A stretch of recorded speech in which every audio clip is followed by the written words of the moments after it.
देवेंद्र फडणवीसांनी अजित पवारांना पत्र लिहिलं होतं की आमच्या आघाडीमध्ये नवाब मलिक चालणार नाही. बरोबर का चूक?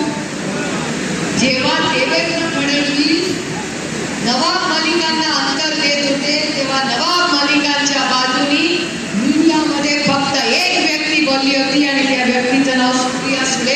कारण का मला कसली भीती नव्हती, मला त्यांची भीती नव्हती, काय नव्हतं. कारण का नवाब भाई आणि आम्ही एकत्र अनेक वर्ष काम केलेले.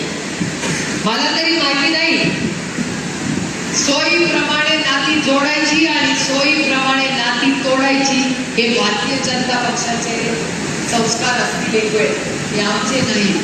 एकदा नातं जोडलं की ते आयुष्यभर जीव गेला तरी चालेल, पण टिकवण्याची नैतिक जबाबदारी ही एका बहिणीची असते. हेच बहिणीचं प्रेम असतं. तुम्ही सगळे रक्षाबंधन वगैरे बोलता.